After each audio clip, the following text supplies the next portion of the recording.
నమస్తే, welcome to 99 TV.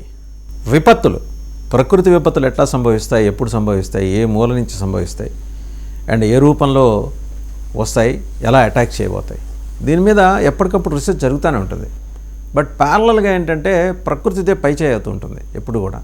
కానీ అలాంటి ప్రకృతి ముందు మోకరిల్లి దాన్ని ఆ విపత్తు ఏమన్నా సంభవిస్తుంటే ముందే తెలుసుకునే అధునాతన వ్యవస్థలని ఎన్డీఆర్ఎఫ్ తోటి, నేషనల్ డిజాస్టర్ రెస్పాన్స్ ఫోర్స్ తోటి అనుసంధానం చేశారు కేంద్ర హోంమంత్రి అమిత్ షా.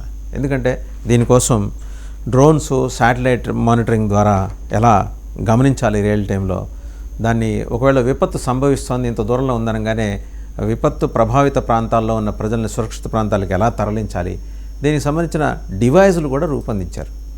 సో ఇది ఇవాళ వరదలు, సహాయక చర్యలు వచ్చినప్పుడు గాబరా పడకుండా ముందస్తుగా ప్లాన్ చేసుకుంటే నష్టాన్ని నివారించలేకపోవచ్చు, కానీ నష్ట తీవ్రతను బాగా తగ్గించే అవకాశాల మీద కేంద్ర ప్రభుత్వం ఫోకస్ పెట్టింది. హోంమంత్రి అమిత్ షా దీనికోసం అని చెప్పేసి విపత్తుల నిర్వహణ మీద స్పెషల్ ఫోకస్ పెట్టారు. విపత్తులు వచ్చిన తర్వాత స్పందించడం కాదు, వాటికన్నా ముందే సిద్ధంగా ఉండాలనే ఉద్దేశంతో, ఆ విజన్ తోటి అమిత్ షా చేసిందంటే ఒక కొత్త జాతీయ పాలసీని రూపొందించారు, కేంద్ర ప్రభుత్వం ఆమోదించింది. దాంట్లో ఏంటంటే ఒకే విధమైన వ్యవస్థ ఉంటుంది దేశవ్యాప్తంగా. న్యాచురల్ డిజాస్టర్స్ సంభవించినప్పుడు, వరదలు, భూకంపాలు, తుఫాన్లు, అగ్ని ప్రమాదాలు లాంటివి సంభవించినప్పుడు ప్రత్యేక వ్యూహాలతోటి ఒకే లైన్ పాలసీతోటి దేశవ్యాప్తంగా సింగిల్ కమాండ్ తోటి ఎన్డీఆర్ఎఫ్ యూనిట్స్ని అనుసంధానం చేసే పాలసీ అనమాట. కేంద్రం, రాష్ట్రం, సైన్యం మధ్య 3 స్థాయిల్లో సమన్వయ వ్యవస్థ ఏర్పాటు అవుతుంది. ఎవరి బాధ్యత ఏమిటనే విషయం ముందరే నిర్ణయిస్తారు.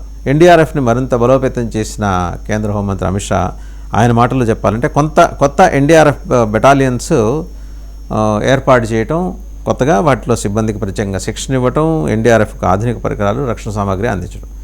ఇది ఇప్పుడు నేషన్ వైడ్ ఒకటే పాలసీ ఉంటే 2 రాష్ట్రాల మధ్య ఒకవేళ ఒక విపత్తు 2 రాష్ట్రాలకు సంబంధించి అయితే 2 రాష్ట్రాల యూనిట్లు పరస్పరం అనుసంధానించుకొని ఎలా అడ్రస్ చేయాలి, 2 వైపుల నుంచి దాన్ని డ్యామేజ్ని కంట్రోల్ చేయలేకపోయినా ఎలా మినిమైజ్ చేయాలి, ప్రాణ నష్టం లేకుండా ఎలా చూడాలి, అలాగే పశువులు ఇలాంటి నష్టం లేకుండా ఎలా చూడాలి అనేది రియల్ టైంలో గమనించే వ్యవస్థను అభివృద్ధి చేయాలి, ముందస్తు హెచ్చరికలు ఇచ్చే అలర్ట్ సిస్టమ్ని బలోపేతం చేయాలనేది ఈ పాలసీలో భాగం.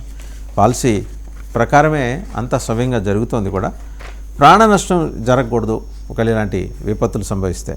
గతంలో ఆలస్యాలు ఉండేవి, ఆలస్యాలని ఇక మీట అనుమతించే పరిస్థితి లేదు. రాష్ట్రాలు స్వయంగా విపత్తుల నిర్వహణకు సిద్ధమయ్యేలా బడ్జెట్ని రూపొందించుకోవాల్సిన అవసరాన్ని కూడా కేంద్రం నొక్కి చెప్తోంది. అండ్ సైమల్టేనియస్గా కేంద్రం నుంచి కూడా సపోర్ట్ ఉంటుంది.